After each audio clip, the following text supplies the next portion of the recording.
여러분 안녕하세요. 최신 세계 경제 뉴스를 발췌 소개하고 제 의견을 곁들이는 세계경제는 지금 Current Issues of Global Economy 편집자 정견만입니다. 네, 3월 13일자 세계경제는 지금 시작하겠습니다. 오늘 토픽 2건, 단신 3건, 그리고 오늘의 명상으로는 성공의 의미와 방법을 주제로 하는 명언들을 소개하겠습니다. 오늘의 토픽은 유럽중앙은행 ECB가 예정보다 빠른 3분기부터 자산 매입을 중단하기로 하였다는 CNBC 보도입니다. 두 번째 뉴스는 미국의 2월 중 소비자 물가 CPI가 1982년 1월 이래 최고인 7.9%나 상승하였다는 소식입니다. 네, 오늘도 단신 3건을 올렸습니다. 첫 번째 단신은 토요일 새벽 현재 세계 코로나 바이러스 발병 사망 국가별 동향입니다. 두 번째 단신은 러시아 우크라이나 전쟁으로 인해서 세계 식량 위기가 도래하고 있다는 CNN 보도입니다. 세 번째 단신은 다음 주 미국 금융시장 주요 이슈 및 일정입니다. 네, 오늘의 명언은 성공의 의미와 방법을 주제로 한 내용들입니다. 네, 오늘의 토픽 European Central Bank surprises markets with a move to wind down stimulus sooner than planned. CNBC 뉴스 보시죠. 지난 목요일 개최된 ECB 정책회의에서 유럽중앙은행은 3분기부터 즉 7월 1일부터 자산 매입을 중단한다고 발표하였습니다. 이는 당초 ECB 계획과 또는 전문가들의 예상보다 주기에 실행하는 건데요. 전문가들은 ECB가 우크라이나 사태 경과를 지켜본 후에 연말경에 매입 중단을 할 것으로 예상했었죠. ECB는 자산 매입을 중단하기 전에 4월부터 자산 매입 규모를 축소하는 즉 테이퍼링을 하기로 했는데요. 4월에는 400억 유로만, 5월에는 300억 유로로 6월에는 200억 유로만 자산 매입을 한다는 것입니다. 그러나 테이퍼링 기간 중에 경제 지표가 악화되면 자산 매입을 재차 실행한다고 단서를 붙였습니다. 한편 ECB는 정책 금리는 현행대로 동결하였습니다. 재활금리 (Refinancing Rate는 0% 그대로 두고요. 한계대출 금리는 0.25%, 예금금리는 마이너스 0.5%. 즉 시중은행이 ECB에 예금을 하면은 도로 돈을 내놔야 된다는 거죠. 시중은행이 대출을 많이 하라는 뜻입니다. 유로 경제는 이제 스태그플레이션, 즉 경기 침체 중에 물가가 상승하는 그런 스태그플레이션이 임박하였다는 경고가 나오고 있습니다. 2월 중 물가가 5.8%, 전년 동기 대비 5.8%나 상승한 것으로 나왔는데요. 4개월 연속 기록을 갱신하고 있습니다. 경제 성장률을 보면 작년 1분기에 마이너스 0.1%, 2분기에 2.2%, 3분기에 2.3%, 4분기에 0.3% 성장에 그쳤습니다. 게다가 올 1분기는 러시아 우크라이나 사태 때문에 좋지 않을 것으로 예상되고 있죠. 르가르드 ECB 총재는 러시아 우크라이나 전쟁이 유로 경제와 물가에 심각한 충격을 주고 있다고 말했는데요. 유로 경제가 회복할지 또는 침체할지 그 분수령에 들었다는 거죠. 유로 경제 현 상황을 보면은 에너지 등 물가가 급등하고 있고 금융시장은 충격 속에 많이 헤매고 있고요. 소비자 신뢰 지수도 하락하고 공급망 문제가 여전히 확대되고 있고 국제 교육은 감소하고 그리고 러시아에 대한 제재가 오히려 현상을 악화하는 그런 나쁜 상황입니다. ECB는 올해 유로 물가가 5.1% 상승할 것으로 전망했는데요. 이는 지난번 전망 3.2%보다 많이 높아졌습니다.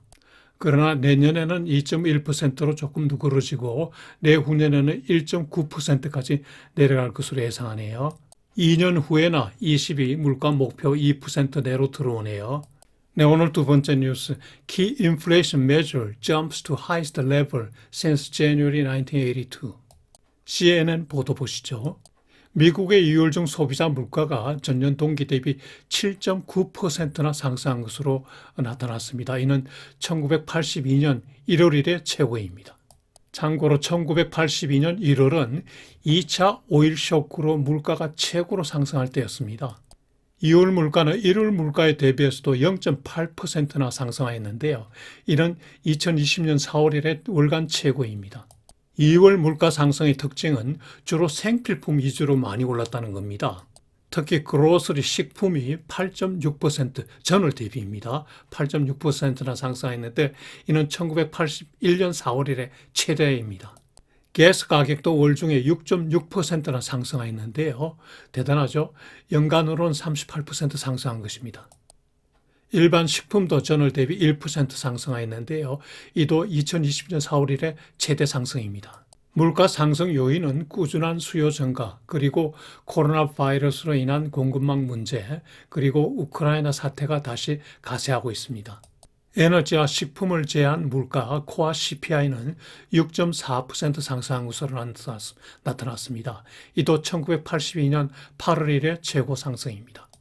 월간으로는 0.5%인데 전월보다 작게 나타난 것은 이번 달에는 에너지 가격이 많이 올랐기 때문이죠. 향후 물가 전망을 보면 3월 CPI는 8.6%까지 상승할 것으로 전망되고 있습니다. 그야말로 2차 오일 쇼크 정점대만큼 물가가 오른다는 거죠. 참고로 오일 쇼크는 1차 오일 쇼크는 1973년에 발생해서 74년까지 이어졌고요. 2차 오일 쇼크는 79년에 발생해서 81년 초 정도까지 계속되었죠. 국제 유가가 2배, 3배로 마구 오를 때였죠. 이 당시 한국 경제도 1997년 외환위기 때보다 더 어려운 상황에 접했습니다마는 수출 정대를 통해서 이를 극복하고 한강의 기적을 실현할 수 있었던 거죠. 그런데 4월 이후 유로 지역의 물가는 예측이 곤란하다고 하네요. 이유는 간단하죠. 우크라이나 사태가 어떻게 될지 아직 판단하기 어렵기 때문이죠. 러시아 우크라이나 전쟁이 장기화될수록, 그리고 러시아에 대한 제재가 장기화할수록 유로 경제가 점점 더 어려워질 거라는 생각이 듭니다. 네, 오늘 첫 번째 단신, 한국 시간 토요일 새벽 현재 세계 코로나 확진 사망자 누계 등입니다. 세계 확진자 누계는 4억 5,220만 2천 명 정도로 전주 대비 2.5% 증가했습니다. 사망자 누계는 602만 9,852명으로 전주 대비 0.8% 증가했습니다. 확진자 증가세가 5주 연속 이렇게 하락하다가 지난주에는 0.1%포인트 소폭 상승하였습니다. 사망자 증가 추세는 5주 연속 하락하고 있습니다. 사망자 수가 매주 감소하고 있다는 거죠.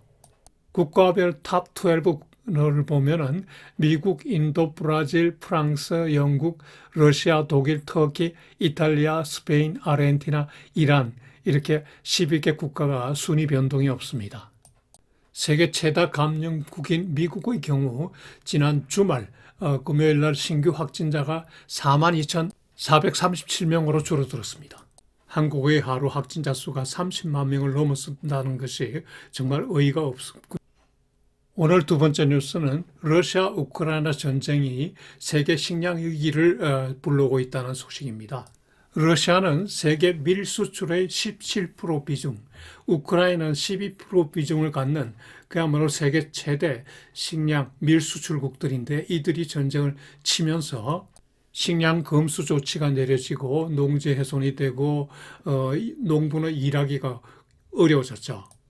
그래서 이 두 나라로부터 밀을 많이 수입해가는 중동, 서아시아, 그리고 남사하라 아프리카 국가들이 국민들이 어려워진다는 겁니다. 그 외에 그 세계 식량 공급이 감소하는 요인들을 보면요. 첫째, 높은 천연가스 가격으로 인해서 비료 생산이 줄어들 거라는 겁니다. 비료는 천연가스를 주 원료로 많이 사용하는데요. 작년부터 천연가스 가격이 높아지자, 예를 들면 노르웨이의 야라산은 올해 암모니아와 요소비료 생산 가동률을 45%로 낮춘다고 하네요. 이로 인해 국제 비료 가격이 상승하고 농산물 가격 상승을 유발하겠죠. 그리고 코로나 바이러스로 인한 공급망 문제가 여전히 있고 기상변덕, 클라이밋 체인지도 영향을 미친다는 겁니다. 전쟁 발발 이후 밀 가격이 급등하였는데요. 지난 금요일 11일 현재 국제 밀 가격은 5,000불셀당 1,107달러입니다. 1년 전 대비 71%나 상승하고 연초 대비로는 43% 상승한 가격입니다. 우리 주식이 쌀이라서 다행이군요. 참고로 제가 세계 농산물의 월간 그리고 연간 상승률표를 가져나왔습니다. 참고하시기 바랍니다. 한국인의 주식인 쌀은 좀 덜 올랐군요. 러시아 우크라이나에서 쌀을 덜 생산한 게 다행입니다. 또 하나 참고할 것은요. 국제 농산물은 부셜 단위로 거래한다는 걸 아셔야겠습니다. 스펠링은 BUSHEL이지만 발음은 부셜입니다. 1부셜은 약 27.2kg에 해당합니다. 그리고 지난 금요일에는 G7 농업장관회의가 개최되어서 세계 식량 위기를 방지하기 위해서 모든 노력을 다하겠다 이렇게 다짐은 했지만은 현실에서는 자국 비료 및 농산물 수출 금지 조치가 단행되고 있습니다. 최근 이집트가 밀가루, 콩류 등을 수출 금지 조치했고 인도네시아는 야자역 수출 제한 조치를 했습니다. 한편 국제 밀 가격 전망을 보면요. 이 또한 러시아 우크라이나 전쟁 장기화 여부가 결정할 거라고 그러네요. 현재가 밀농사 시작 시점인데 지금 일도 못하고 있죠. 농부는 군대에 차출되고 있고 농기구 조달은 흑해 차단 때문에 농기구 조달이 쉽지 않습니다. 유엔 식량기구가 지난주 발표한 내용에 따르면 세계 기근 인구가 2019년에 총 2,700만 명에 달했는데 이게 올해는 4,400명까지 오를 거라고 예상하네요. 한국은 해당 없지만은 안타까운 일입니다. 네, 세 번째 단신, 다음 주 미국 금융시장 주요 이슈 및 일정 보시죠. 다음 주에도 우크라이나 사태가 여전히 시장 변동성을 좌우할 것으로 보입니다. 휴전이냐 학전이냐에 따라서 시장이 오르내리 하겠죠. 그리고 다음 주에는 연준이 금리를 인상할 것으로 예상됩니다. 25bp 올리겠죠. 현재 0 내지 0.25% 레인지에서 0.25 내지 0.5%로 올릴 것으로 예상됩니다. 이미 예정된 것이라 시장 반응은 미온적일 것입니다.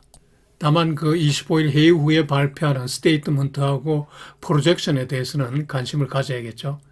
네, 요일별 일정과 이슈는 표를 참고하시기 바랍니다. 여러분 다음 한 주도 즐겁고 보람차게 지내시기 바라며 천부한 성공의 의의 그리고 그 성공 방법에 관한 명언들을 꼭 한번 읽어보시기 바랍니다.